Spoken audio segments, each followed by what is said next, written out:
Hi, hello. Yeah, hi. Uh, it's been a while since I've done a reading for this. It's been a while just since the last video in general for the channel. But just been a little distracted, a little preoccupied, busy with other things. But yeah, I guess get back into it. And also for a minute I thought chapter 50, which also happy 50 chapters. Oh God, I might be dyslexic, which is bad because I've got a lot of chapters to go. It's crazy that I'm not even like a fifth of the way. A fifth? I'm not even like a 20th of the way there. Okay, so what was I saying? Right. Yes. First since the 50 chapter milestone. Uh, if you haven't seen it, there's a 50 chapter quiz that I gave to Ethan, and he didn't pass, but it was all good fun. Chances are we might be doing one of those every 50 chapters. What did I just rip? It's not. It's not important. Um, I also kind of thought for a second that 50 chapters meant the end of the simulator saga, but I don't know why I thought that. I think 50 is just an ending kind of number. Also, I only realized this recently. Well, kind of recently. I've learned it a while ago, but that was like, look, this is the first video I'm making where I've also realized what I've realized, which is apparently there's been a second animatic made by the same person who made the first one, whose name escapes me at the moment. I'll just put it on screen or something. Um, yeah, go check that out. That's cool. I I didn't even know it happened for the longest time. Um, yeah, cool. Didn't even have to ask. Well, I guess I didn't ask the first time. It's just cool, that's happened twice now.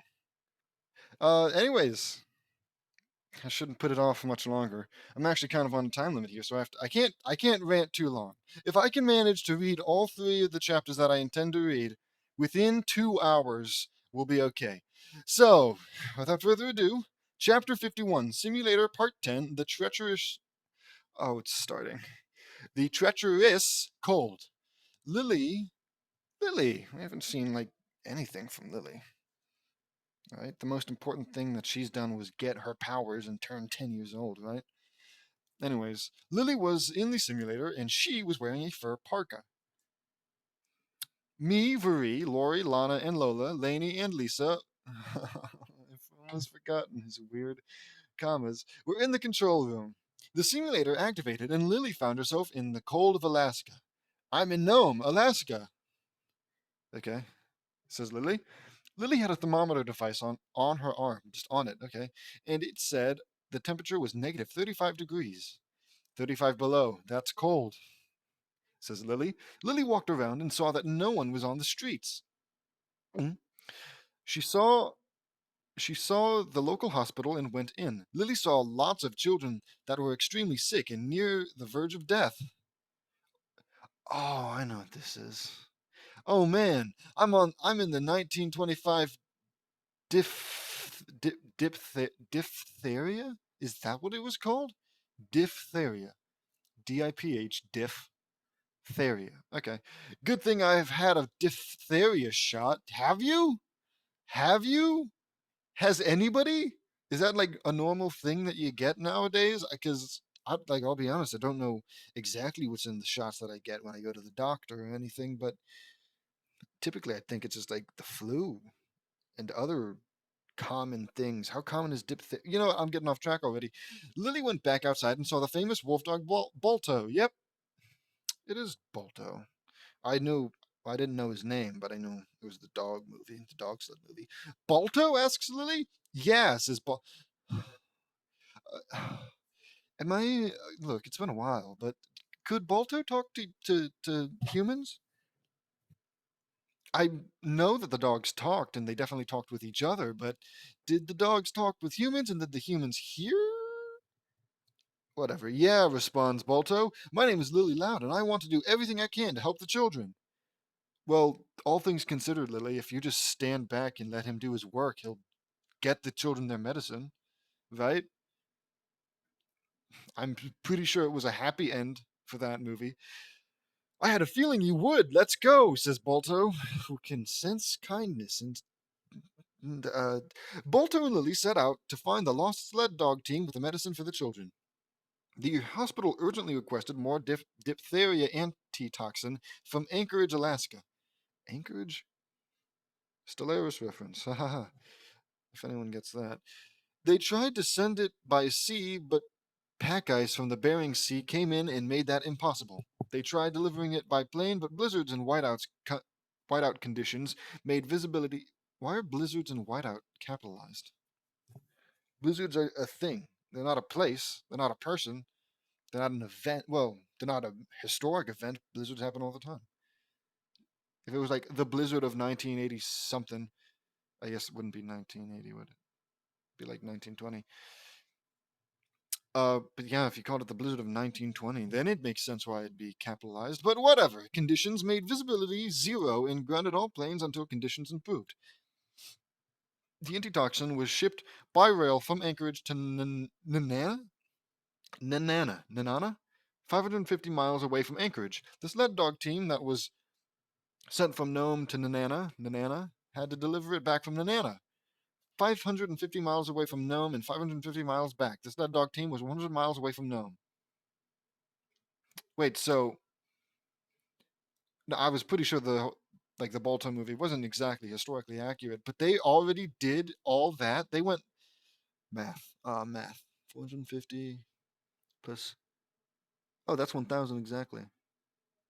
Yeah, so they went 1,000 miles already, and then Balto came in and ran just 100. I mean, don't get me wrong, still saved the day and all that, but I think we should have had a movie about the other guys. 1,000 miles. Anyways, they walked over lots of snow and ice. I think it was more of a run. The temperature was dropping the further they went. Balto sniffed their scent. This feels like Chris Chan style writing. I don't know why. Come on, Lily. Steele and his team passed this way, says Balto. We've got to hurry, says Lily. Wait, is it just Balto and Lily going by themselves? I really look, okay, I haven't watched the movie in a long, long time. But I thought for sure Balto got on a different sled team, didn't he? And then that sled team went out and got whatever. We've got to hurry. As Balto and Lily kept going, they went through blowing snow and extreme cold. They eventually found the lost sled dog team at the bottom of an ice hill. There they are, says Lily.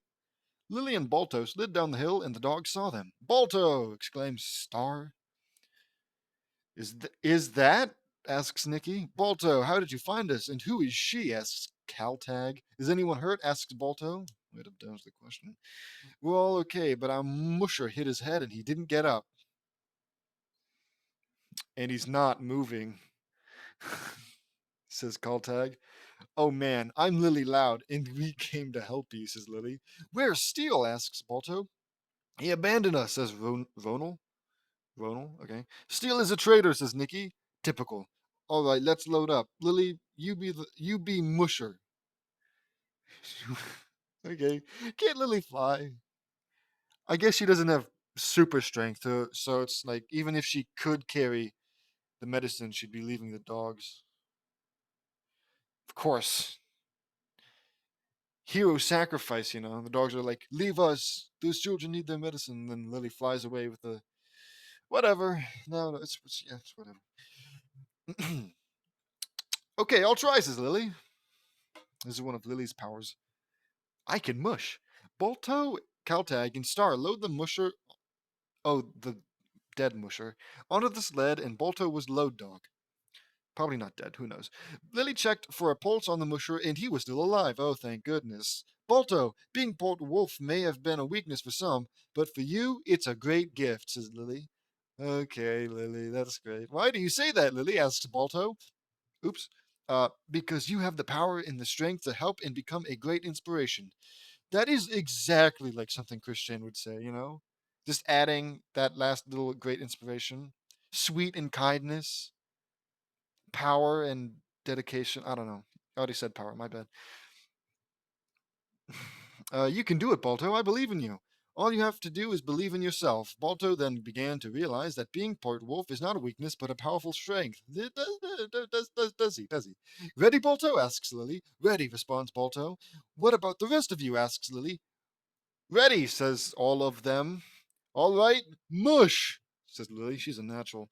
And off they went. They were braving the treacherous conditions of the Alaskan wilderness. The temperature was minus 50 degrees. Whiteout conditions and blizzards almost made it impossible to see ahead of them. Why are we going over that again? The wind chill was minus negative 85 degrees, and it was cold. Is that? Who cares? They entered a forest and saw numerous scratch marks were in the trees. There's marks all over the trees, says Star. It must be Steel. He's trying to throw us off the trail. Why? I don't remember why. I assume that's something that happened in the movie. I don't remember why, though. Does he just hate kids with diphtheria? Balto was sniffing the air, and he found the right road and pointed his ear to the west-northwest. Okay.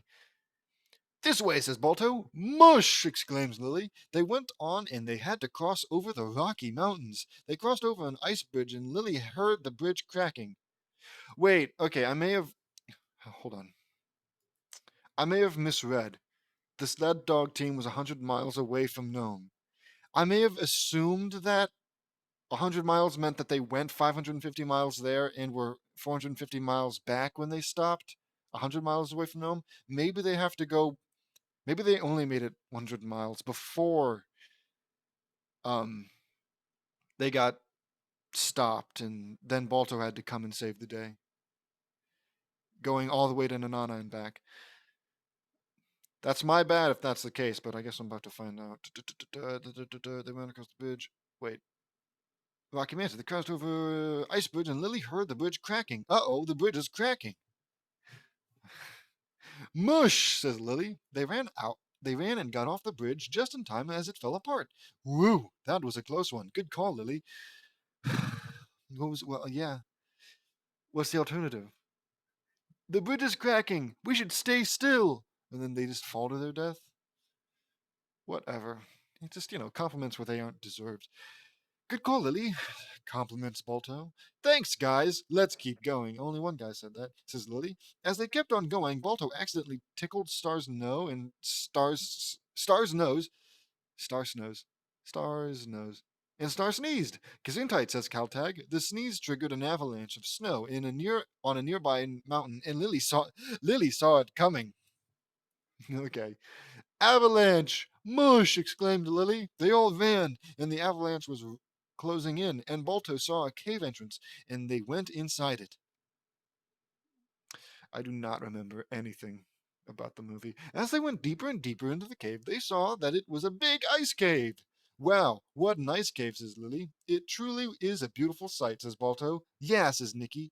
As they walked on a drop of water. Oh, as they walked on, a drop of water landed on Balto's head and saw that the icicles on the ceiling looked like they could fall with the slightest of noise. Shh, says Balto. We have to stay quiet, whispers Lily. They went deeper into the ice cave. But how, though? Right? Because I doubt the ice would be melting in these conditions. So the only other option is that they're just generally brittle, which I guess. Yeah, I guess. It's a kid's movie. And it's also the Lattice Revamped. What do I expect? The sled. Wait. They went deeper into the ice cave, and Lily was walking beside the sled. The sled then made a thump as it landed off a step and made an icicle fall, and it hit the arc of the sled. The ceiling was about to fall. Mush, says Balto this time. Lily grabbed hold of the sled and got on as they ran, and icicles fell, and Lily used her water powers to swat away falling icicles from the sled and medicine. So, okay, nope, there it is. They've already got the medicine. I was not wrong. They saw the exit, and a bunch of icicles broke off, and they got out just in time. This is nothing. This is just a nothing burger. Back in Nome, everyone thought that the medicine wouldn't get there and hope was lost, until Balto started howling. Lily and the team came over the hill, and they saw Nome up ahead, and someone had created an artificial aurora borealis to be used as a signal beacon. Hope has arrived. There it is! Hang on, children, we're almost there, says Lily. Jenna, says Balto. Right, doesn't Balto have a love interest? And they made, yeah, the artificial Aurora Borealis is from a bunch of like bottles he has in his little den or something. I remember! The lantern at the telegraph station was lit, and all the lights in the town, oh my nose, came on, and all the townsfolk came to the track and cheered wildly as Lily and the team came in and parked in front of the hospital. Dr. Curtis Welch came out and saw Lily on the sled. Thank you so much, miss? Asks Dr. Welch. My name is Lily Loud, and you must be the doctor, says Lily. Yes, I am, Lily. You, Balto, and the sled dogs have saved us all, says Dr. Welch. But, mostly the sled dogs and mostly the guy who's like passed out and probably needs medical attention. And I think we probably shouldn't be spending time talking and like, get the children the medicine, get this guy into the hospital.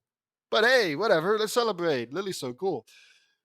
We did what we had to for Gnome, says Lily. 20 minutes later, the antitoxin was administered to the children and a man came out. Lily? Balto? Asks question mark. Yes, asks Lily. I'm Rosie's dad.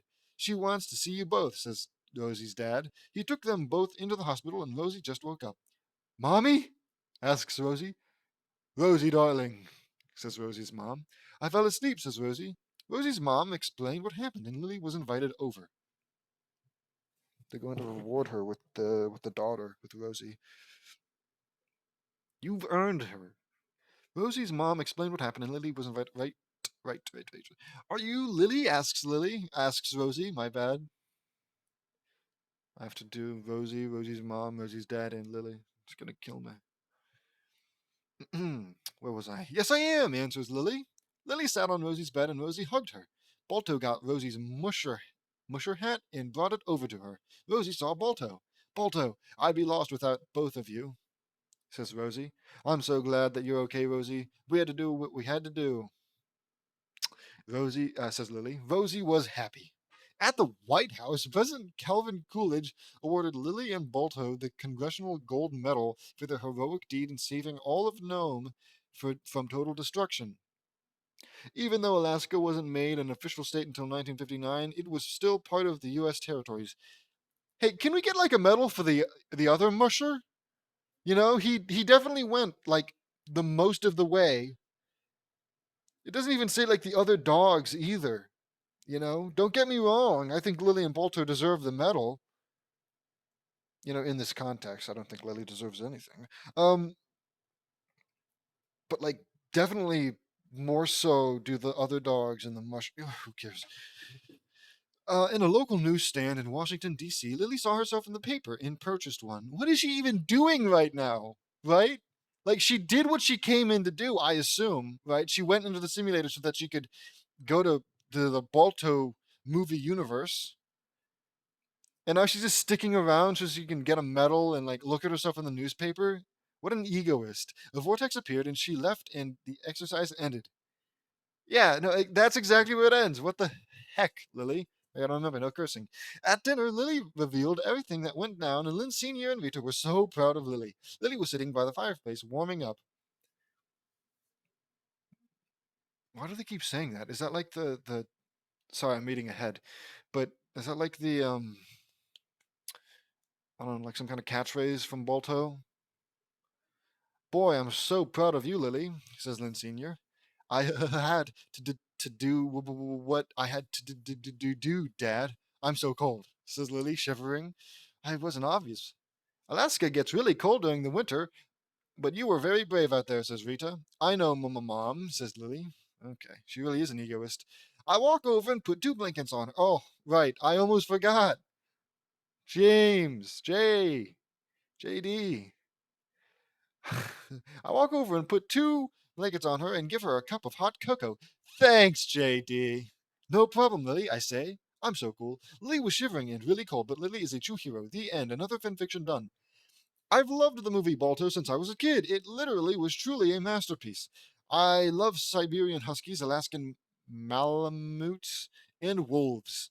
Alaska is an amazing state. I also love the Iditarod dog sled races. I've read a book about the Iditarod, I think. I'm pretty sure. They race 1,100 miles from the anchorage to Nanana to Nome, and it is truly a magnificent wonder. I brought the idea of commemorating the 1925 Serum Run in the Iditarod races to Skycliff where I go with my friends. It is so cool. What? Yeah, whatever. See you next time. Balto from 1995 is owned by Universal Pictures, Amblin Entertainment, and Amblimation, and Steve Hickner. Wonderful.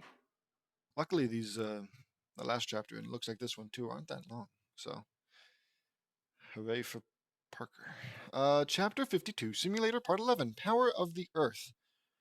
Tara and Lynn are in the simulator. Look at that.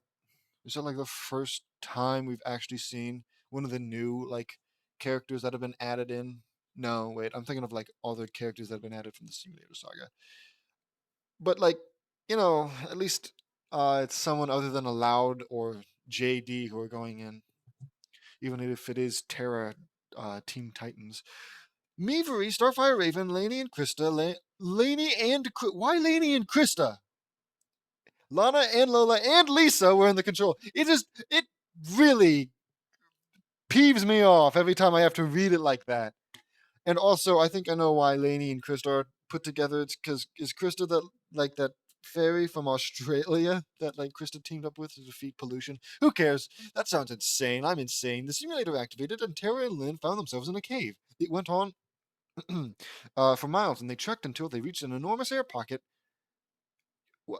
and it had lots of life and more. So, are you implying that there wasn't any air until you got to that air pocket? I guess you guys just held your breath. Oh, wow, says Tara. We're on journey to the center of the earth. Oh, okay. Honestly, I do like that movie.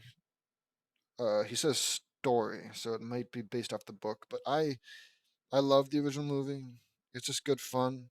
The second one with Dwayne The Rock Johnson, also fine. They're just, you know, this is from a part in my life where I was less concerned about the story and all that, and the acting, and just about like the action. So, both of them appealed to me greatly. Anyways, back then, I'm pretty sure they're not great now, but I'd have to rewatch them. Anyways, we're in the journey of the favorite, one of my favorite stories, says Lynn. Mine too, says Tara. They explored the pocket and found lots of magnificent wonders. They saw glowing blue birds, enormous fossilized mushrooms, giant plants everywhere, even some prehistoric life. Tara, have you ever seen a place like this? Asks Lynn. No, I haven't, but I've read a lot of stories about it, says Tara. They continued to explore and they saw a vast ocean. Shall we cross? Asks Lynn. I might start hiccuping. Oh, here's one that I have to point out greatly. Let's, shall, let's, shall, let's, shall. I am so. Are you kidding me? Shall we cross? We shall. That's the typical response. No one in their right mind says let's shall. We is literally in the question. Shall we cross? We shall. It's so easy. How do you, unless it's supposed to be funny, like, oh hey, is this just a funny little thing that Tara does where she says something that's technically correct but is, not the normal way of saying it, kind of goofy. It's not that funny. I don't even know if that's something Tara does in the actual like Teen Titans or anything. But the fact is, it's horrendous. All right, it's a small things like that, you know. And I just hope that he's doing it like on purpose, because if JD James Knutson really thinks that that is how you respond to shall we blah blah blah, you know, then it's just like I guess that doesn't really speak volumes when measured against everything else that we've read so far. But it's just you gotta point these things out. It keeps me sane. Really, it does. It does. If I had to just normally read this, I'd have stopped after chapter probably 3, maybe 4. Honestly, though, the earlier chapters were the hardest because it was just we gotta do like a Q&A or something. It's not vent in the middle of reading. Tara and Lynn lifted big rocks up, and they were on floating rocks, and they crossed the ocean. Okay. Uh, I guess I've forgotten. Did Lynn get rock powers? Um, because it says both of them. I know Tara's got rock powers, but Lynn too? A blue glowing bird was on Lynn's shoulder, and Tara had one too. Minecraft. Ha ha ha. They got to the other side in 20 minutes, and when they got there, they saw mysterious blue plants on this side of the cliff, and Lynn spotted a girl with red hair looking at them curiously. Tara, I see someone up there, says Lynn. Yeah, I see her too, says Tara. Lynn and Tara climbed the mountain and saw the girl heading into a blue plant forest. This was unlike anything they've ever seen before. Whoa, Tara, this is incredible, says Lynn. Yeah, I've never seen plants like these before. Oh, great, I looked away for a minute, and I instantly lost my place. I've never seen plants like these before, but let's see if we can find that girl, says Tara. Yeah, but stay close. I have a feeling that there's something dangerous in this forest, says Lynn. Yeah, I have a feeling you're right, says Tara. Tara and Lynn went deep into the blue jungle, and it was an amazing sight. You want to maybe explain it? Oh, he does. Look at that. There were blue palm trees, ferns, grass, and more. Like an actual artist would go into detail, Like a blue hue radiated off the stems of the plants and acted as a spotlight from the. I don't know. You know, it's like bare bones, is what I'm saying. Considering how many chapters, we've read, you'd think he'd be a little bit better about stuff like this, actually descriptive. Though I should be happy that it isn't too descriptive, otherwise I just have a lot more to read and it'd take forever. Where was I? There were blue palm trees, keeping their senses on full alert. Unknown to them, something was watching them with infrared vision. Yes, this is Journey to the Center of the Earth and the Predator. Tara and Lynn were following the forest further and further down, and they saw a small village. This must be the village where that girl came from, says Tara. Yeah, I think they're friendly, asks Lynn. Let's go find out, says Tara. Tara and Lynn go into the village, and they were approached by uh-oh, the warriors. Whoa, take it easy. We mean you no harm, says Tara. The chief came out. You talked in language of the surface, says the chief. I guess call him chief. Yes, says yes, says Tara. What are your names? Asks Chief. My name is Tara Markov, but everyone calls me Tara. Oh, Tara. Tara? Is it said the same way as Tara? Tara? Whatever. And I'm Lin Lau Jr., says Lin Lau Jr. Lolna here says that she saw you two on floating rocks, says Chief. Yes, we have earth powers. Watch, says Tara. Tara and Lynn lift up some rocks and threw them into the jungle, and one hits something and tumbles down a hill. It was a reptilian man. Why did you do that? Why did you do that? That is one ugly man, says Tara. Like, are you assuming he's a bad guy because he's ugly or something? He's one of the Solaroids. Like, we mean you no harm, they say to the village of people who they know nothing about. But a reptilian man, well, he's gotta be evil. Throw a rock at him. I hate you. I hate you. Solaroids? Asks Lynn. Yes, they are evolved ancestral life forms. They hunt by the fire of our bodies, says Chief. They hunt by seeing our heat, says Tara, as if that wasn't blatantly obvious, you annoying piece of superstar. Yes, our tribe is at war with them. We've been at war with them for centuries. That's a long time. Come on! Yes, it is, Lynn. It is a long time. It is, says Chief. Oh, wonderful. The Solaroid suddenly woke up, and Tara kicked it in the back, and Lynn and Tara fired beams of yellow energy and pinned it to the wall, and it turned in completely to stone. Whoa, we just petrified it, says Lynn. Yeah, I didn't know we could do that, says Tara. Look, okay, look, right? Think of Shazam, right? Think of the movie Shazam, if it makes things easier, where there's literally a whole ass. Oh, I just said strike one. Where there's literally a whole like how have I forgotten the word? There's just a sequence. That's the word. There's a whole sequence where the kid who gets the Shazam powers and his like adopted brother, I think, are like testing out all of his powers. Trying to see what he can and can't do. All right.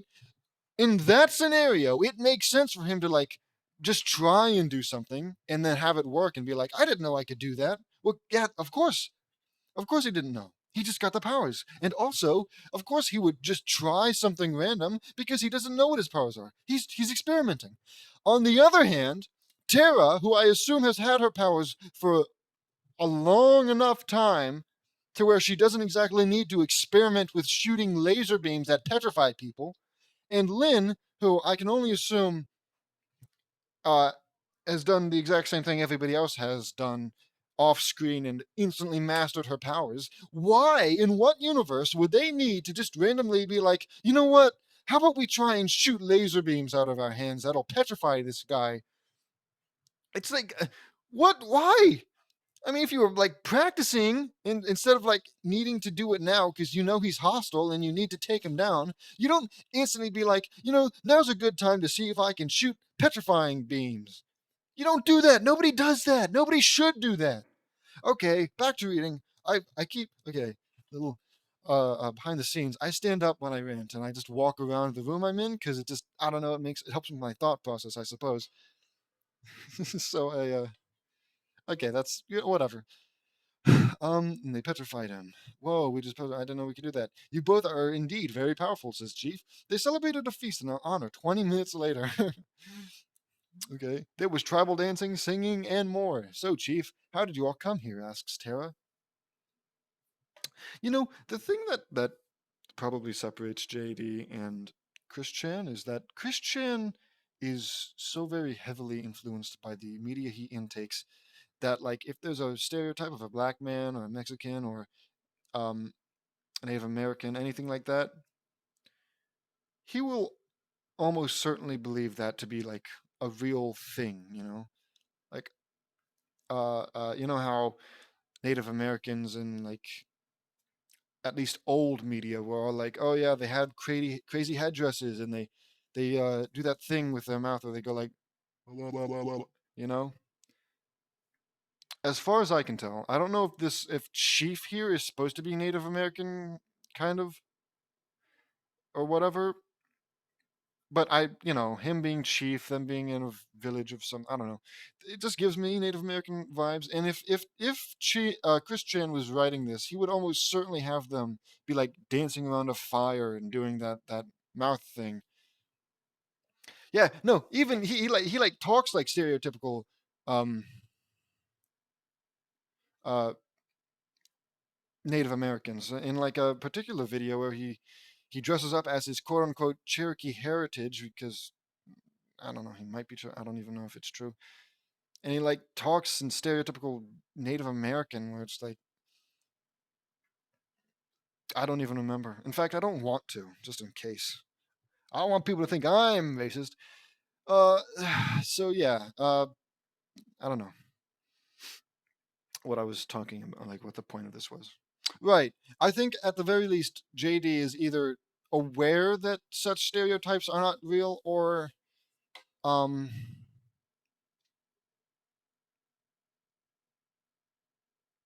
I don't know. I guess we should just take victories where we can. I gotta quit getting off track like this. This one's probably already like I'm barely any way through. All right, reading. There's trouble dancing, singing, and more. So, Chief, how did you all come here? Asks Tara. That was a long time ago, Tara. It was because of an event called the Spanish Conquest. That was back 500 years ago, says Tara. Yes, our people were dying, and when we tried to do human sacrifices to appease the gods, it only made things worse. We are what's left of the Mayans, Incans, and Aztecs of Central and South America. Okay, so they are Native American. Native South American? Oh no, it's all America, isn't it? South America, whatever. But that's impossible. The Mayans, Incans, and Aztecs were all wiped out by extreme drought and deforestation back 500 years ago during the Spanish explorers era. Geez, well maybe they went into this crazy island in the crazy uh, cave that like has been where they've been hiding for the last however long. Maybe that's what they've done. Do you think that's maybe what they've done, Tara? Do you think maybe they are the Mayans, the Incans, and the Aztecs because maybe they went into the seclusion and safety of an underground cave that's been keeping them alive for years, for centuries?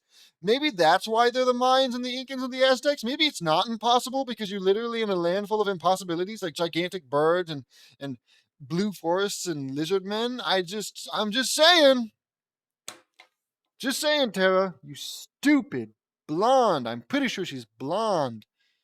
Uh, that's correct. Because of that, and with the arrival of Spanish explorers, we all had no choice but to go deep underground in exile, never to return, says Chief.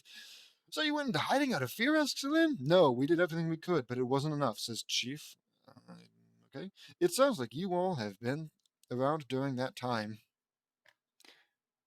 Okay. What? Oh, says Lynn. That's correct. These blue plants. Ow. Ow.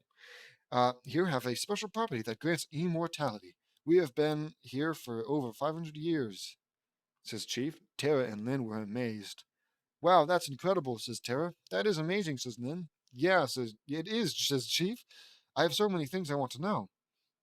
Have you have there been any other people besides us that have been here? Yes, there is. A girl explorer arrived before you did. She went to that pyramid over there, says Chief. The chief pointed to a pyramid out off in the distance. Tara and Lynn levitated two rock chunks and floated on them, and they saw the pyramid.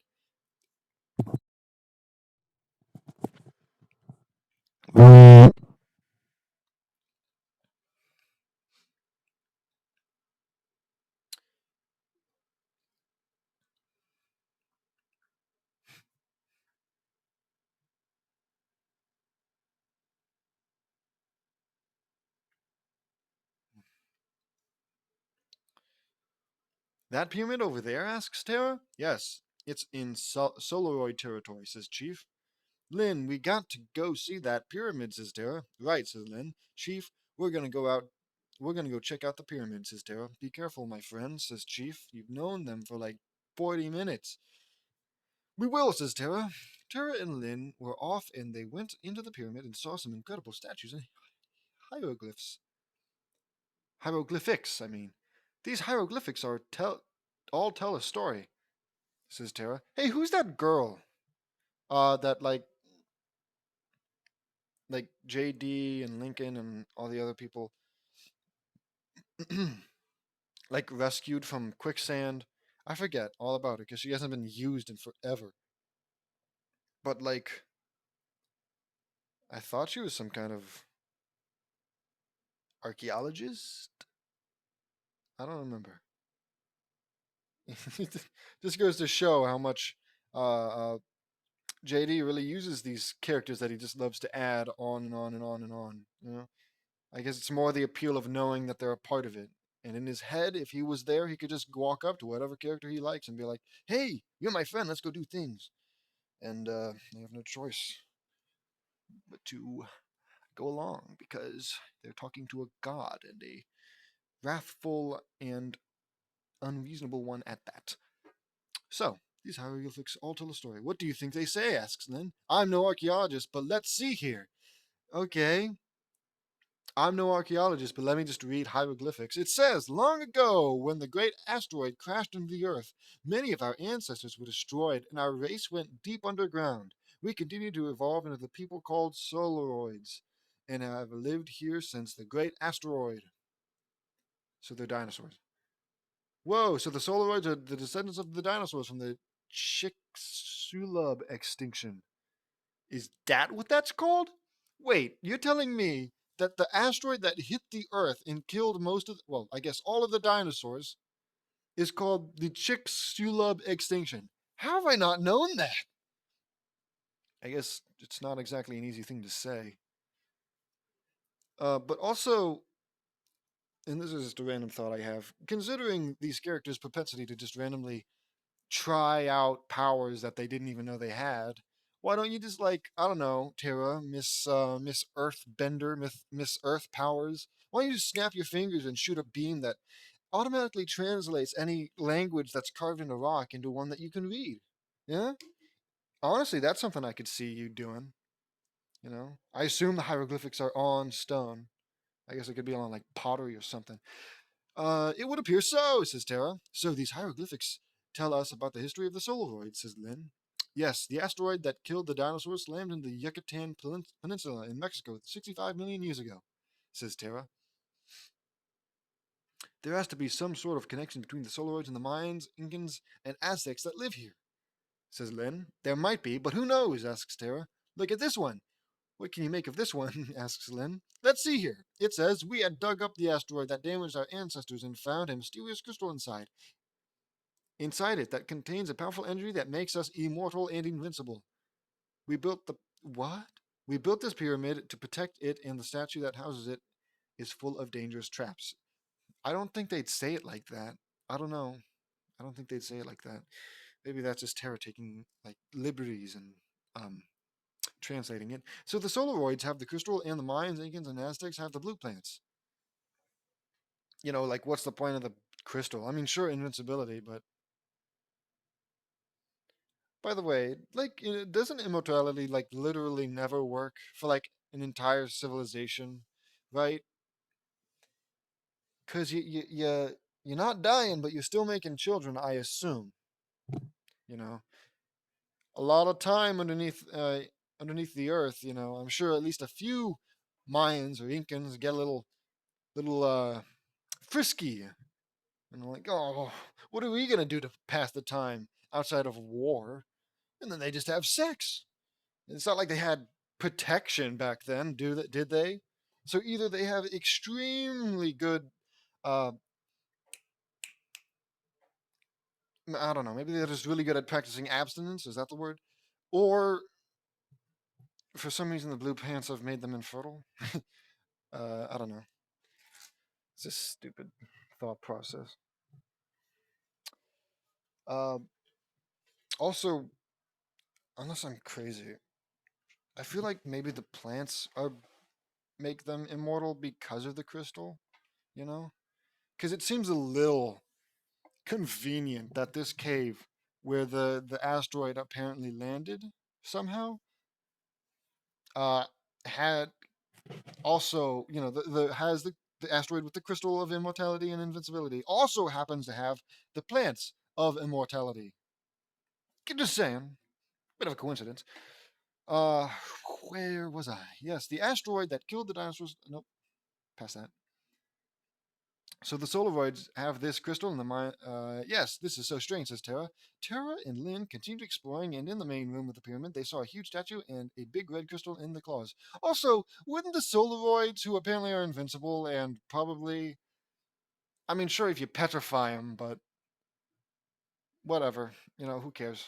But wouldn't they have this place like severely protected? It's a crystal that makes them immortal and invincible. I don't know how it works if they have to like touch it or be near it or whatever, but it does not seem like something that you'd just leave in a temple that is only guarded by traps. I'd have a few guards at least outside. At least somebody watching and be like, they're going for the crystal, and then they surround the place. Whatever. Yes, this is so strange, says Tara. Tara and Lynn continued exploring, and in the main room of the pyramid, they saw a huge statue with a big red crystal in its claws. That is a huge crystal on that statue. Oh my god. I need to drink something. That is a huge crystal on that statue, says Lynn. Yeah, I've never seen a crystal that big, says Tara. What do you think that is? Asks Lynn. Yeah, well, I wonder. If I had to guess, I'd say that's a crystal from the asteroid. Really? That crashed into the Earth 65 million years ago, says Tara. Wow, it's beautiful, says Lynn. Yeah, says Tara. The red crystal glowed and fired two beams at Tara and Lynn, and it hit them, and they somehow got an immense power boost. Oh, fuck me. I just said, oh, strike two. Oh, like, yeah, you see, this is why you should have it under protection. They didn't even like go through traps. Like, what? We built this pyramid to protect it, and the statue that houses it is full of dangerous traps. Meanwhile, they just walk on in, find the crystal, not a trap in sight, and it automatically infuses them with its power. And that now makes them immortal and invincible. Fantastic. Whew. Terra suddenly sprouted angel wings. Why not? You know, frankly, the whole rock levitating thing isn't particularly flashy, but it's unique and interesting and kind of cool, because it makes sense for her powers. Terra has rock powers, so she flies using rocks. You can't just keep giving people angel wings. It's stupid. You're stupid, James. And it doesn't, and it's not even like rock angel wings, which I guess wouldn't make the most sense. But you give people fire angel wings and water angel wings and all that crap, and that's barely good enough. Why don't you have the people with fire powers fly like the Human Torch from Fantastic Four? The people with wind, well, guess what? Wind is like a one of the first things that we use to figure out how to fly. I think. I don't know. I'm no historian. Don't quote me on that. I don't think these people need angel wings. So sure, they look cool, but like, wouldn't it be like neat and maybe a little bit cooler to have their ability to fly be based on their power at least a little bit more, or more so? How about their lack of being able to fly be one of their like challenges? Not all. Sometimes you might need to fly in order to solve something, but oh, I can't, so I have to use my superpowers in a cool way. Whatever, Tara. Um, what was I saying? When it died down, Tara and Lynn got up. What? What happened? Asks Tara. I don't know, Tara. Lynn sees Tara's angel wings and gasps. Tara, you have wings. Tara saw them. I do, says Tara. Why is it bracket and then curly brace? Curly bracket. They heard a voice cry out for help. Help! Cries out question mark. Sounds like someone's in trouble, says Tara. It's coming down. It's coming from down over there, says Lynn. Lynn pointed to a room with sand waterfalls. Let's go, says Tara. They flew over, and in the room they saw a blonde-haired girl sinking in quicksand. Hang on, stay calm and don't move, says Tara. Tara and Lynn flew over to her and grabbed her hands. Pull, says Tara. They pull her out and carry her back to the statue. Are you all right, says Tara. British accent, kill me now. Also, this happens a lot in media, so I don't really think it's that big of a deal. But pulling people out of quicksand isn't done how you'd expect. You can't just grab them by the arms and pull up, because there's a lot of force that's dragging them down, and pulling up while they're being dragged down could injure them. Worst case scenario, rip them in half. So you have to like kind of get something under them, like a sheet of metal or something. I don't know the exact method, but British accent. Here we go. Yes, thanks to you, says question mark in a British accent. You must be the explorer we heard about, says Lynn. Yes, my name is Gabriella. I don't have a last name because I'm an orphan, says Gabriella. Oh no, I know how you feel. My name is Tara. Tara? I'm gonna go Tara. Markov, but everyone calls me Tara, says Tara. Is Tara an orphan? Or does she just say, I know how you feel without actually knowing how you feel? I'm Lynn Lau Jr. Call me Lynn, says Lynn. How did you lose your parents? I'm sorry if it's too painful to talk about, says Tara. No, it's all right. My parents died in a tragic fire. I shouldn't be like smiling just talking about this. I had no one to turn to, says Gabriella. That's terrible. I know how you feel. My entire country was destroyed in a destructive war. My people are all gone.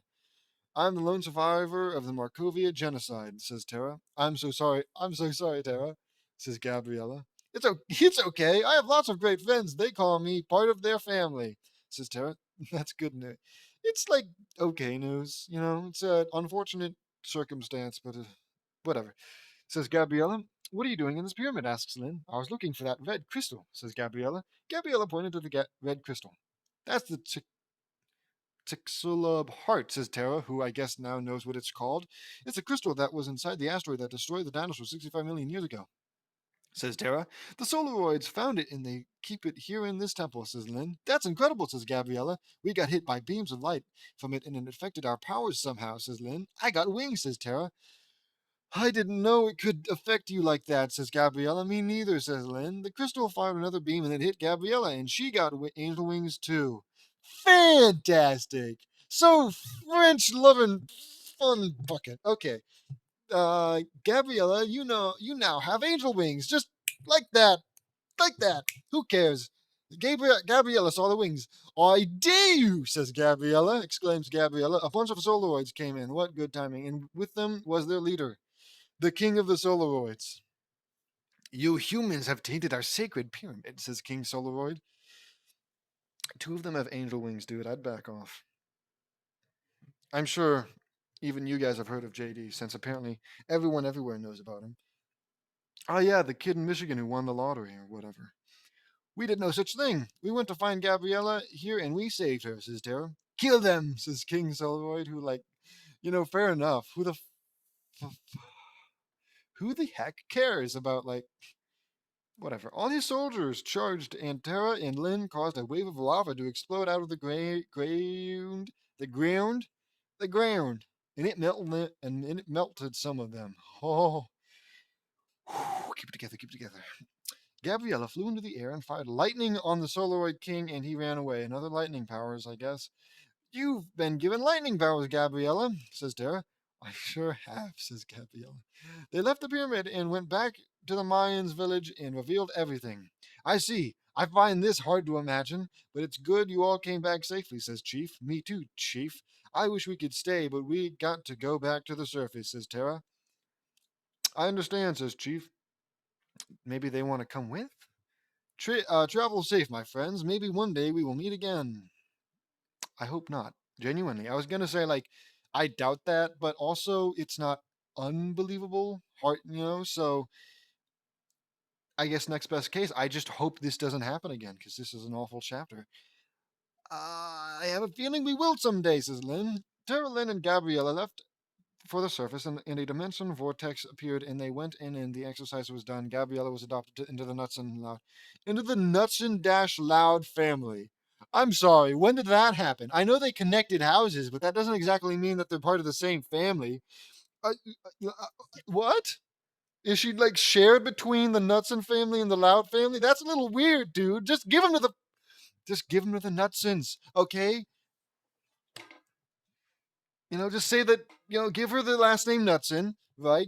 They're still in the same house, so who the hell is hell about it? You know what? I'm giving myself that one for free. Who the hell cares? Same house. It's not like she needs to be. So what's her last name then? Now, is it Gabriella Loud? Is it Gabriella Nutson? Or is it Gabriella Loud Nutson? Which is just strange because there is nobody in the Loud house has married anybody in the Nutson house, and then thus decided to share the last name, because that's something that you can do, I'm pretty sure. It's not like it's a law that you can't. So yeah, you can, like, share a last name share the last names of the groom and the bride. But it's just stupid stuff like that I get a little too distracted on. I'm right, you're wrong. That's all you need to know. Where was I? Where was I? Gabriella was adopted. The end! Another fanfiction done. I wanted to add a special Journey to the Center of the Earth theme. This dialogue was a fusion of 1999 and 2008's version. The one from 1999 was a 3-hour, 2-part miniseries uh, that showed on NBC. The one from 2008 had Brendan Fraser, and that one was cool. I've loved Journey to the Center of the Earth ever since I was a kid. My favorite one was the original movie from 1959 with James Mason, Arlene Dahl, Pat Boone, and Peter Ronson. That movie was filmed in Carlsbad Caverns National Park in New Mexico. Why are you saying this? Who cares? It's one of my dad's past movies from when he was a kid. I hope you guys like it and tell me what you think. See you next time. Journey to the Center. Oh, here. Okay, here we go. Journey to the Center of the Earth from 1999 belongs to Thomas Baum and Hallmark. Oops. Entertainment. Journey to the Center of the Earth from 2008 belongs to Bao Flynn, Walden Media, and New Line Cinema. Journey to the Center of the Earth was made by Jules Verne. That one was bad. I didn't like that. Oh, God, this one's long. Okay. We gotta hurry then, huh? Part 50, Chapter 53, Simulator, Part 12, Humans and Dinosaurs, another dinosaur one. Me, Foo, I don't even begin to remember who Foo is. Lincoln and Laney were in the simulator. Vree, Starfire, Jesse, Padme, Anakin, and Lisa were in the control room. The simulator activated and we found ourselves in a prehistoric landscape.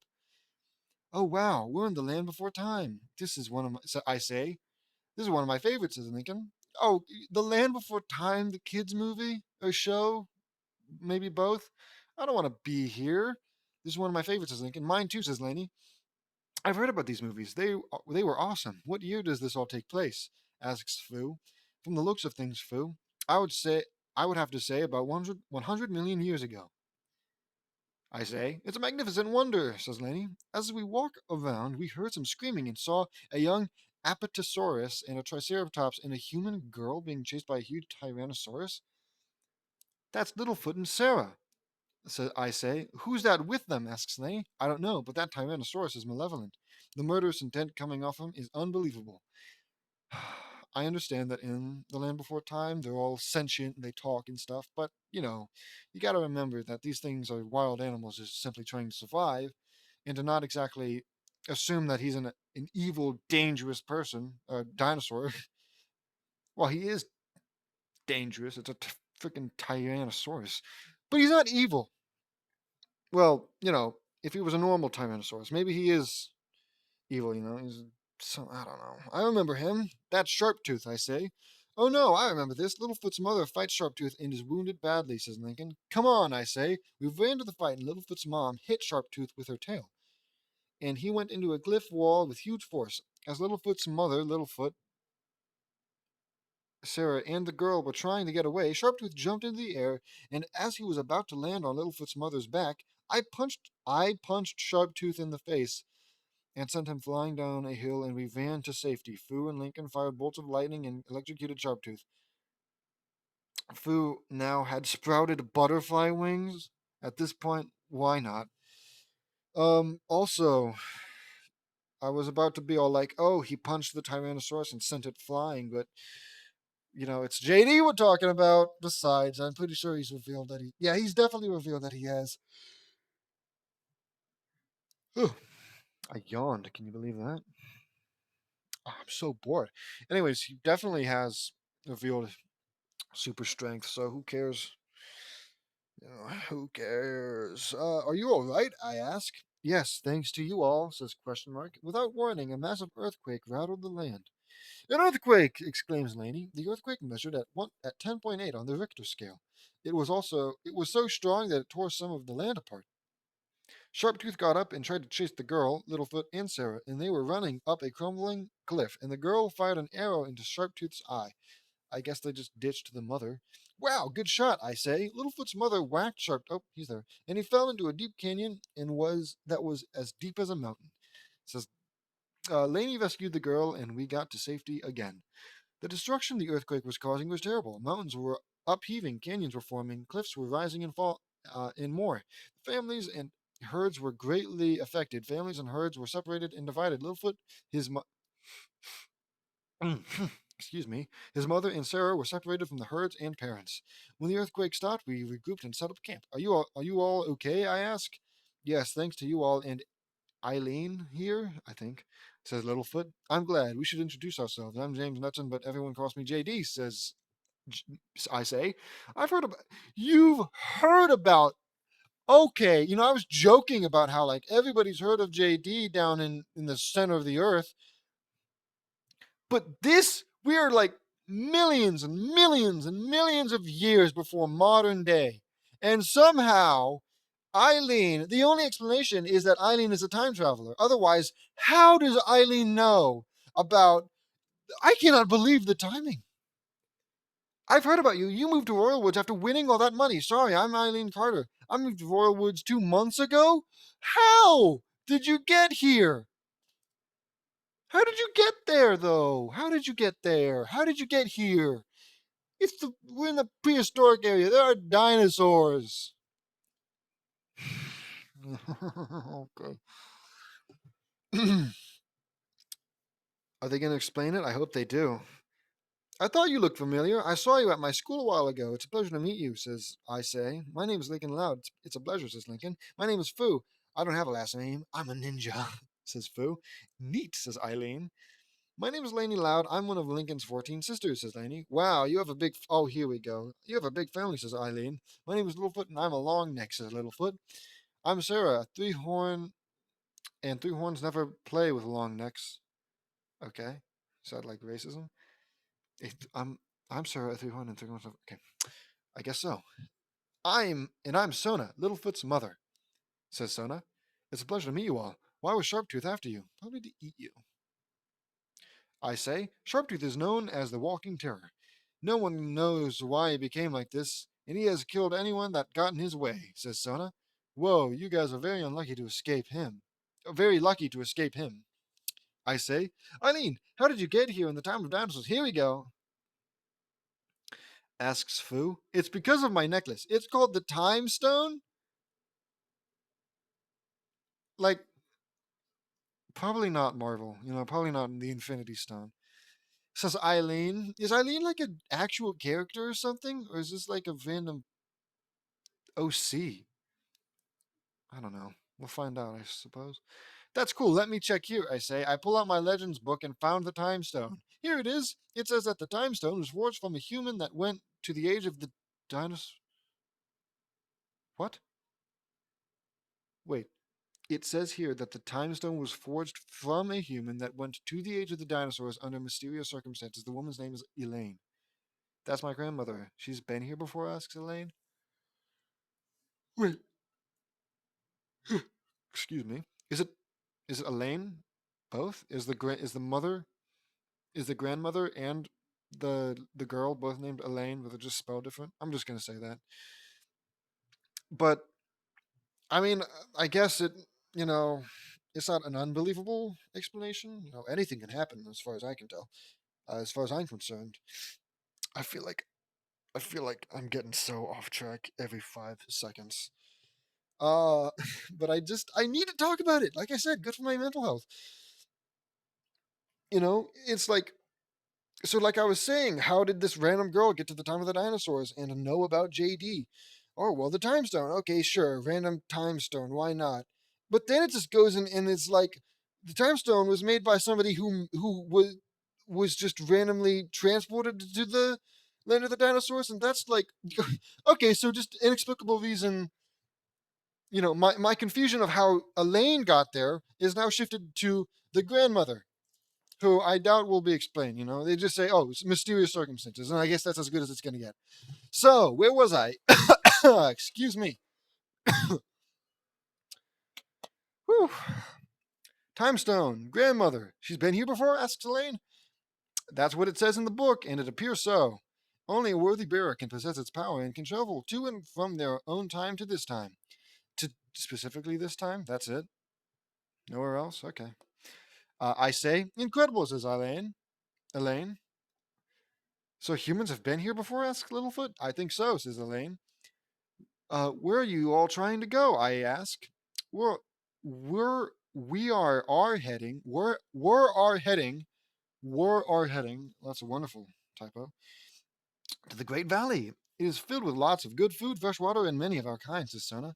Wow, I say. We have to follow the sun past the great rock, and that looks like a long neck, and past the mountains that burn, says Sona. It sounds like a long way, I say. But we will help you get there, says Fu. You will? Asks Elaine. Why does Elaine care? I mean, sure, maybe she made friends with the dinosaurs after going to the dinosaur age, but I mean, she could just leave whenever she wants, as far as I can tell. Sure, friends are. I keep yawning. I don't know why. That's like my third one. What was I?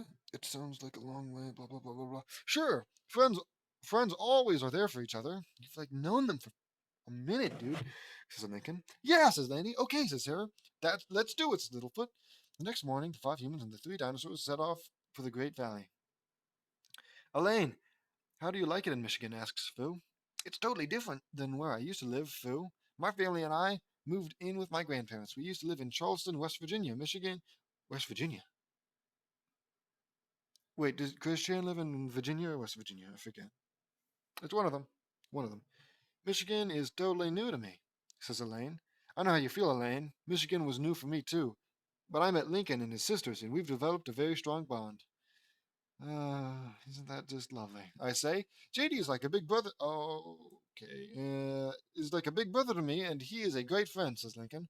That's awesome, says Elaine. That's weird, I say. Parker says that, says Parker.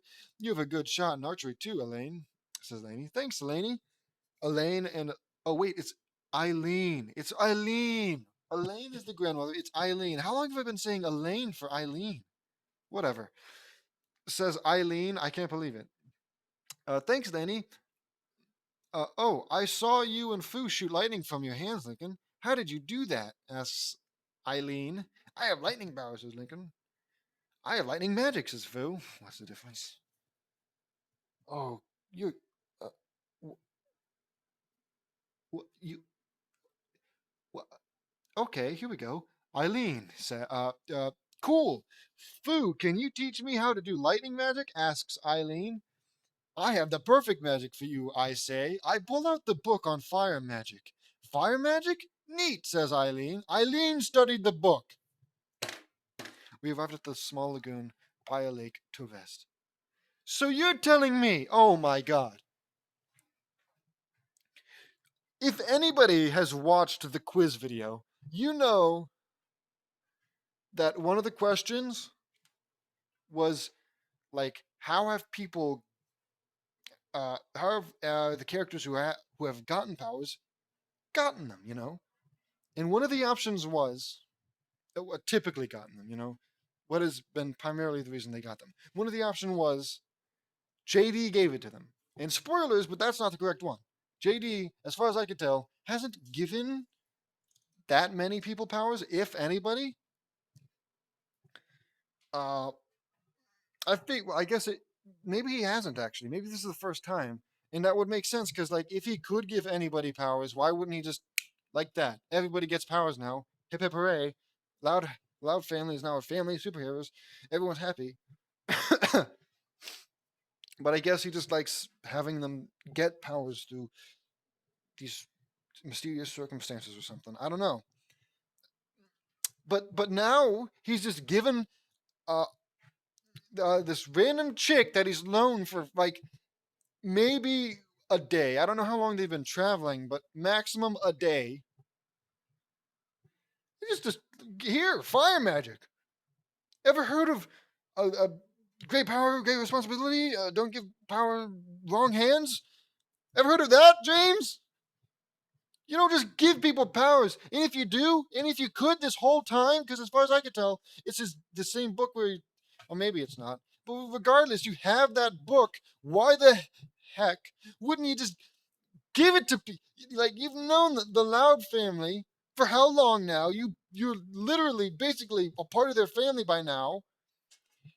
And yet somehow, either, like, the only thing I can assume is that they have asked him not to give them powers for some reason. You know, I don't know which kids don't have superpowers yet. I'm sure there's at least one. The stupid one. I don't think she has powers, does she? The oldest one. I don't remember their names. Lenny.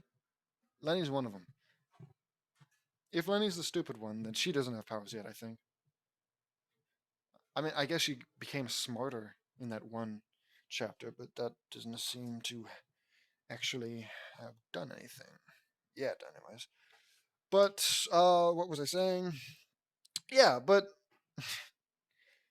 if it's just that easy to give people a book on this type of magic and then, ooh, read it, now I know how to do fire magic. Not to mention, it was implied that like Fu there could literally teach her lightning magic or something. You know, well, I guess she asked, he didn't give her an answer, but I can only assume that Fu can in fact teach people lightning magic. So there's another method. Whatever. We arrived at the small lagoon to rest. Sarah, why can't three ones play with long necks? I ask. I don't know. My dad never really told me the reason, says Sarah. That's strange, says Fu. If you ask me, I think being with only one of your kind doesn't seem very fair, says Lincoln. I agree with you, Lincoln, says Sarah. I'll try to see if we can get together, says Senna. A swimmer jumped out. It was Ducky. A swimmer? Hello, says Ducky. Oh, hello, I say. What are you all doing? Asks Ducky. We're resting before we continue on to the Great Valley, I say. Have you been separated from your family too? Asks Foo. Yep, I lost my family in the big earth shake. Uh, what is Ducky? Obviously, I have to assume it's a duck, but just a normal duck? Because it says a swimmer jumped out. Like, what's a swimmer? Whatever. Big earth shake. Oh no, says Lincoln. I'm sorry, says Laney. The earthquake took your family away too? That's terrible, says Eileen. I am sorry, little one, says Sona. You want to go with us? Asks Littlefoot. Yes, oh, yes, yes, yes, I do, says Ducky. All right, but you have to keep up, says Sona. I will keep up, I will, says Ducky, who might be autistic. Nah, it's stupid. He's just, excitable, I guess. After they introduced themselves, they continued on. Along the way, they met an aerophobic pteranodon named Petrie and a baby stegosaurus ducky named Spike. Okay. I keep smacking my. There had never been such a herd before. 5 humans, 2 long necks, a swimmer, still don't know what that is, a flyer, a 3-horn. Oh, because that must be what it's called in like the show, right? Because humans haven't come along and given them the appropriate names. So they call themselves spike tails and long necks and flyers and 3-horns and stuff like that. I see. Okay. I was wondering why they call themselves that. So weird. Where was I? Altogether. 5 humans, 2 long necks, a swimmer, a flyer, a 3-horn, and a spike tail all together. After having some food, they rested for the night. In the morning, Sarah woke up and heard a Tyrannosaurus roar. I heard it too.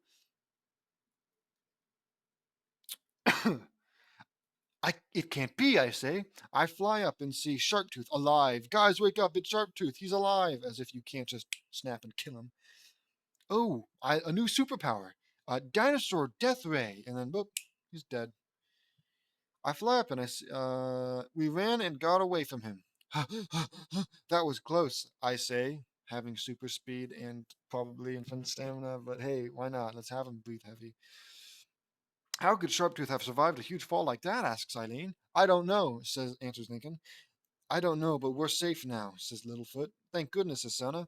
They wound up at a site they were supposed to go to. Hey, it's the rock that looks like a long neck, says Littlefoot. One of the landmarks we're supposed to go past in order to reach the Great Valley, I say.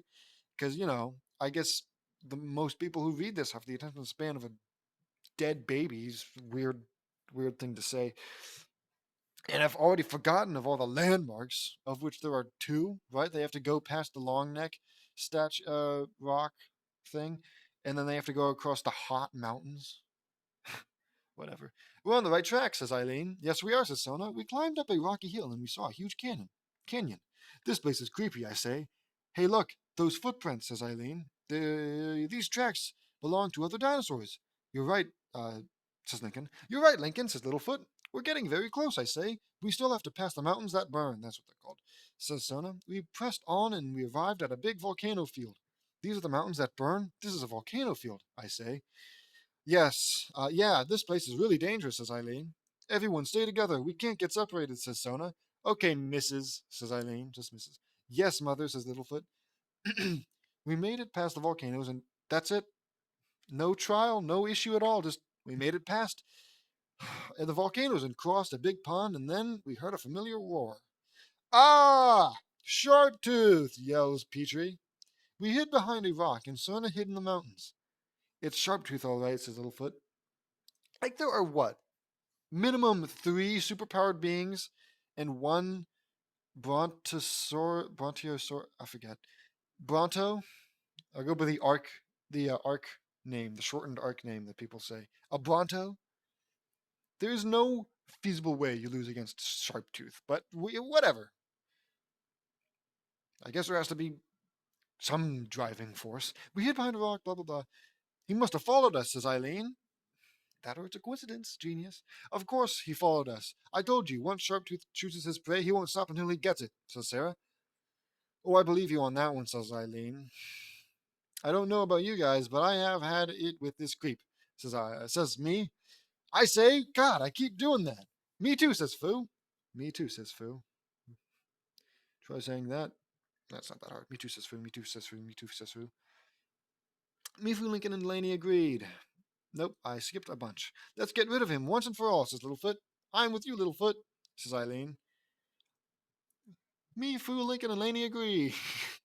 I skipped a bunch, I said.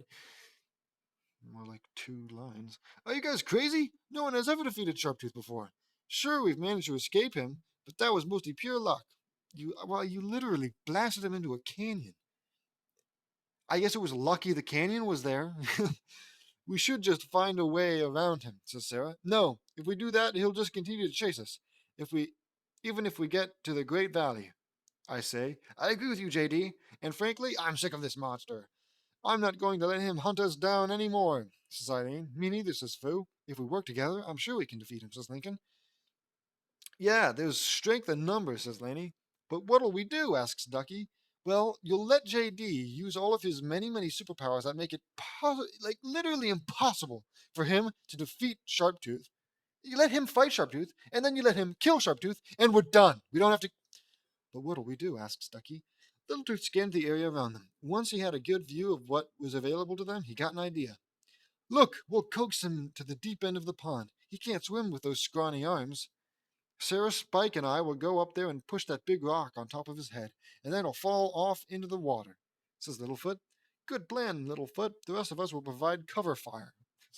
Okay, I say. Good idea. Petrie, you whistle when he's just at the right spot, where the water gets dark, says Eileen. You can count on Petrie, says Petrie. What about you, Eileen? says Sarah. Asks Sarah. Eileen pointed to a ledge just above the pond. It was the opposite of the ledge with the boulder that Littlefoot was planning to use. I'll station myself up there and cover you guys with my fire magic arrows. Oh, yeah, no, yeah, sure. I guess she studied when they were making camp those few times. And that's all it really takes to learn how to do magic fire. This one's too long. This one's too long. This one's too long. What was I? I'll station myself up there. If Sharptooth attacks you, we'll distract you. You mean him, I assume. Answers Eileen. Good idea, Eileen. Me, Fu, Lincoln, and Laney will provide aerial cover fire, I say. Perfect. Now we just need some bait, says Littlefoot. We all turned our heads to Ducky. Me? Oh no. No, no, no, no, no. No, no, no, no. Exclaims Ducky. Relax, Ducky. All you have to do is lure him out here and we'll take care of the rest, says Sarah. Besides, once you get out there, you'll be in your element. You can swim and he can't. You'll have the advantage. Eileen looked out from behind the rock and saw that Sharptooth was climbing up higher toward the peak of the small mountains. She followed the line of his intended direction and saw a black opening in the side of the mountain. Looks like he's heading for that cave. If we're going to do this, then we better get ready while we can, says Eileen. Okay, Operation Destroy Sharptooth once and for all is a go. What? Hold the heck. Hold the phone. Lincoln is always making these super long operation names, and then JD, who's very funny, makes a shorter one. Shortens the name to something, readable. But he didn't do it this time. Why? Don't tell me. James Knudsen doesn't even know how to write characters that are like supposedly the main focus, right? Lincoln Loud should be one of the most true to the original version as any of them. And yet you can't even. God, this guy. We really got to take, like, I was going to say paper, like pens and paper away from people who write crap like this, but this was probably all done on laptop or something. So we should take those too. Eileen looked out, blah, blah, blah. Operation Let's Do It, I say. Wait, where's Littlefoot's mom? Asks Sarah. Oh, she's right over there, I say. I pointed to where she's hiding. Okay. Okay, let's go, I say. Ducky was all alone as she made her way up towards the cave where Sharptooth had just entered. Keeping herself in the shadows, she tiptoed to a rock big enough to hide herself and ducked down. She shivered and crouched as Sharptooth suddenly stopped and growled. She peeked over the rock and noticed that he was looking in the opposite direction. She knew she had to get him out of the cave and down near the pone, probably supposed to be pond, where the others were waiting. The question was how to do it without becoming his next big meal. She took a deep breath and prepared to do something that would be considered desperately stupid. Ah! Screams Ducky. She quickly fell behind the rock again as her scream caught Sharptooth's attention. He jerked up in alert and began to scan the cave. Shivering and her heart pounding hard, Ducky peeled over the rock again. This time Sharptooth was gone. She didn't hear him make any steps, but he had somehow snuck away. She began to listen for him, but the sound she heard was water dripping down from the ceiling. She thought that Sharptooth had just vanished. As she stepped back slowly, she was losing her nerve and decided to leave. But when she was about to turn, boom! Sharptooth had leapt behind the little swimmer from out of nowhere. Ducky ran and they both slid down the slope, and she and Sharptooth crashed into the shallows of the pond. Ducky swam underwater and hid under some rocks. Peachy gave the whistle to alert Littlefoot, Sarah, and Spike that Sharptooth was where they needed him to be. After about 4 tries, he finally succeeded. So you made the guy who can't whistle? Whatever. Littlefoot, Sarah, and Spike started pushing. I fired a red beam of light, just okay, and it hit Sharptooth in the side and burned him. Take that, I say. My throat is starting to hurt. I'm reading too much. Fu fired a lightning bolt, and it hit him in the mouth and made his jaw hang open numb. That's weird. Eileen fired a stream of fire, and it hit him in the leg and burned him. Laney entanged Sharptooth in bramble vines that were sharp, and they were hurting him like crazy. Sharptooth's tail hit the rock Eileen was on and nearly knocked her off. Excuse me. But she got back, and she saw that Littlefoot, Sarah, and Spike had almost pushed the rock off. Eileen was looking at the intense battle with terror and knew she had to do something or it would spell disaster for her friends. She got on her hands and knees, shook her head, and looked up fearfully and saw the situation. She had to do something, and she had to do it now. What? Yeah, okay, what? Why do you have to say that twice? I promised, says Eileen. She desperately reached deep inside and seized her inner strength. I promised! Yelled Eileen. She grabbed her bow, quickly stood up, and took an arrow and strung the arrow with all the strength she had. Sharptooth was in just the right position she needed to make this shot work. She only had one chance at this. She had to make it count. Sharptooth! Yelled Eileen. Sharptooth turned in her direction, and she released the arrow, and it hit its target. Right through Sharptooth's heart. So, like, why? Why did any of that happen? Like, they had almost pushed the rock off. It wasn't at all made clear that, like, anyone was in any particular danger. In fact, Eileen was the only one who almost got knocked off of wherever she was by Sharptooth's tail. But, like, everything, as far as I could tell, was going perfectly fine. And then she just has, like, a panic attack and then seizes her inner strength and then shoots an arrow through his heart. Why did we do all this then? You're a hero, Eileen. You've done it.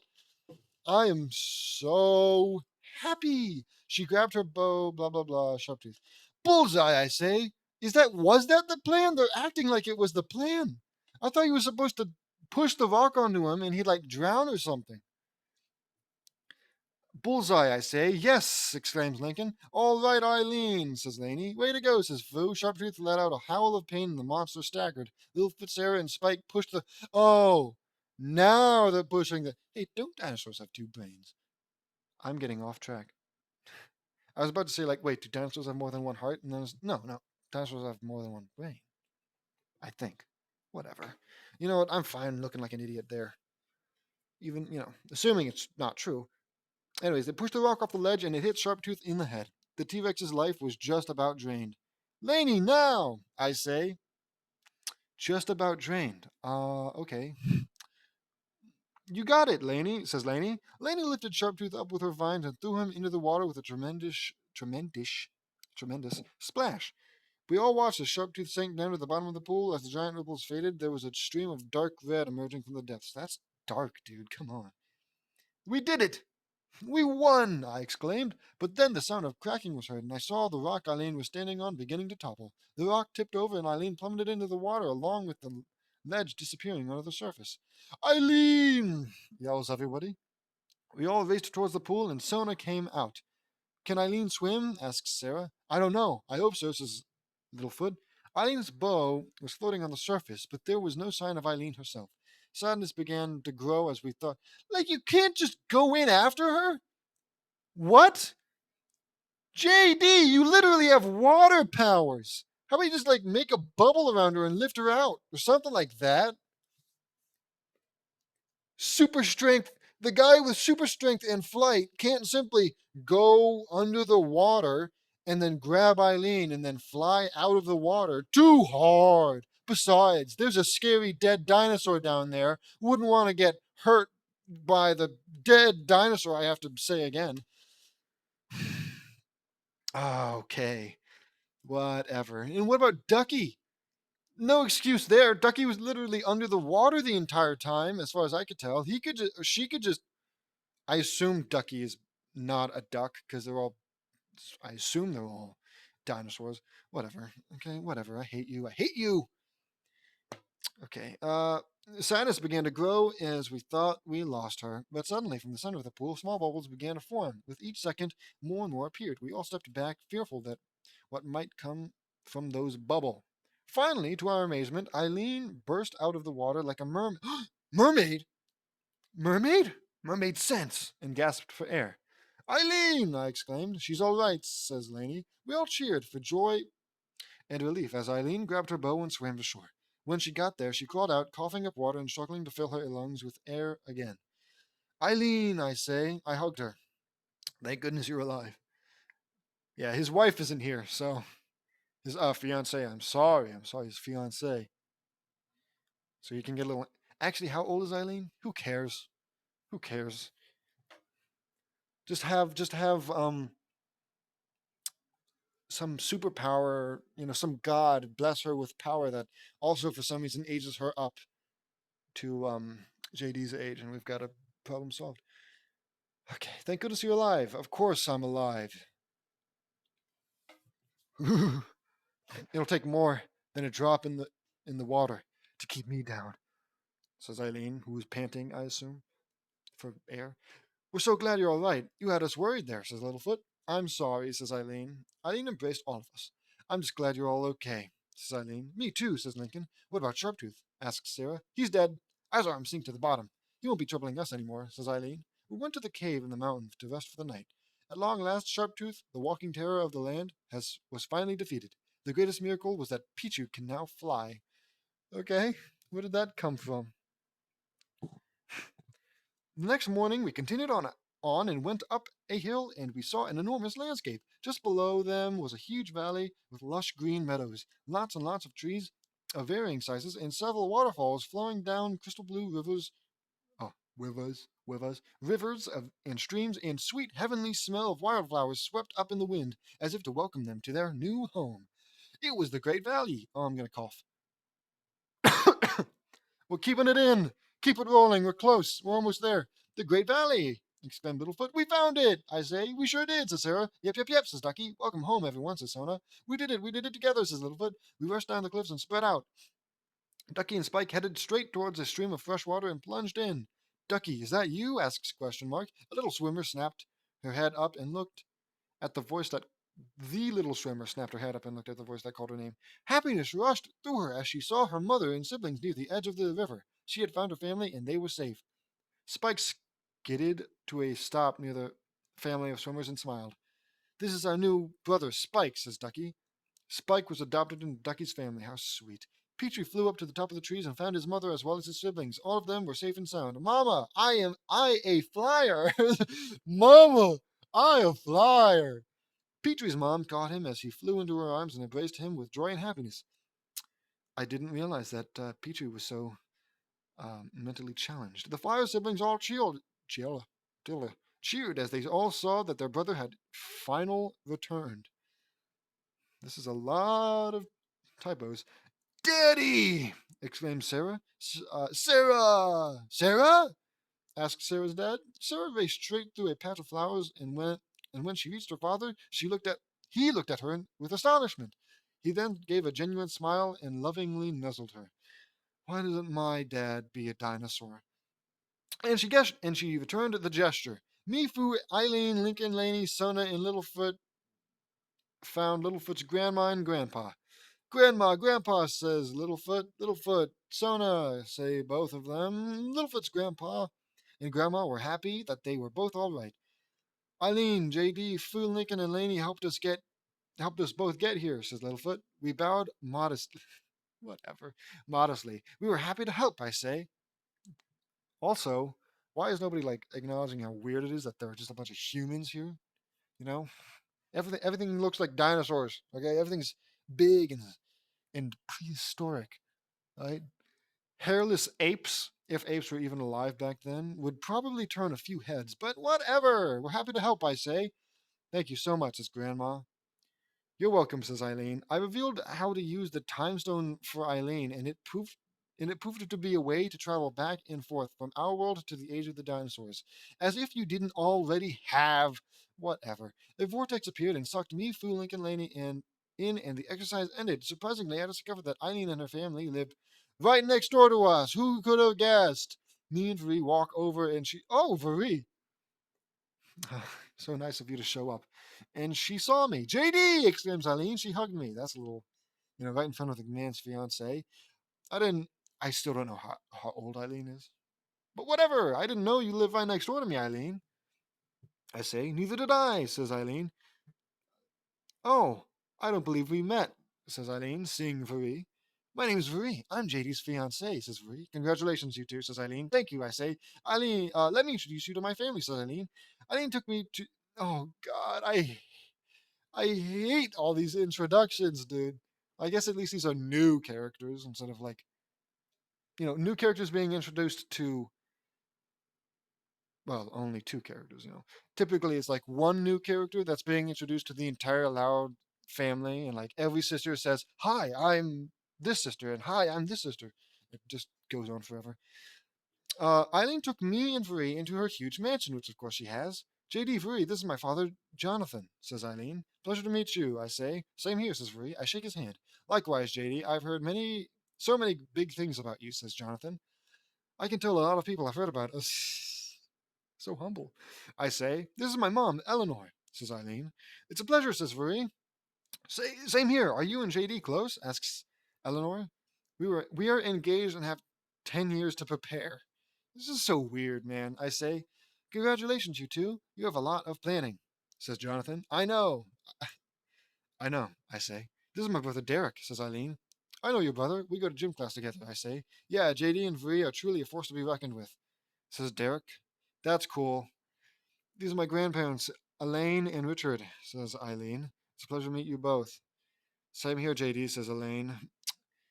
Grandma, we need to talk. You, me, and JD, says Eileen. Free can come too, I say. So nice of you to include her since she's never does anything. In Eileen's room, Eileen told Elaine what happened with her in the dinosaur world and how we all defeated Sharptooth. Did you say his name was Sharptooth? Asks Elaine. Yeah, we did. Did you encounter him before?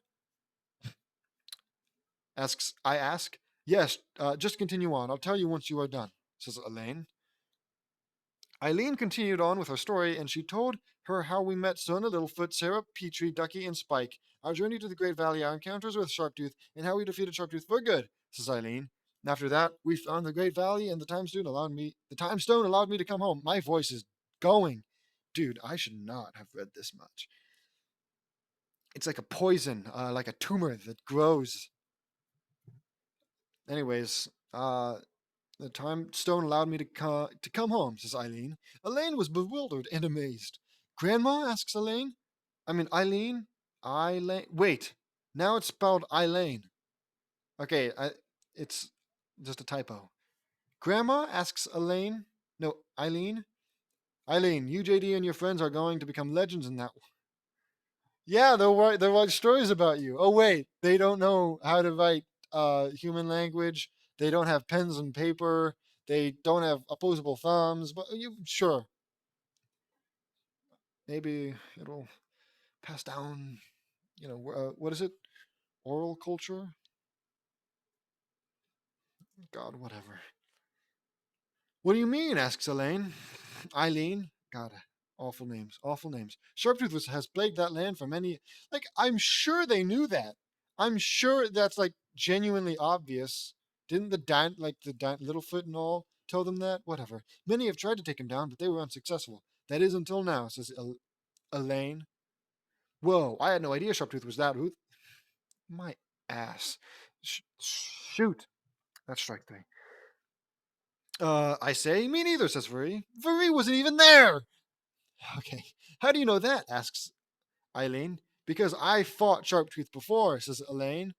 Eileen gasped. I did not know that, says I say. Of course you didn't. Why would you? This is another person's grandma who did all this stuff in the land of the in the time of the dinosaurs, which you like. This is the first time, as far as I can tell, that you've been there. Whatever.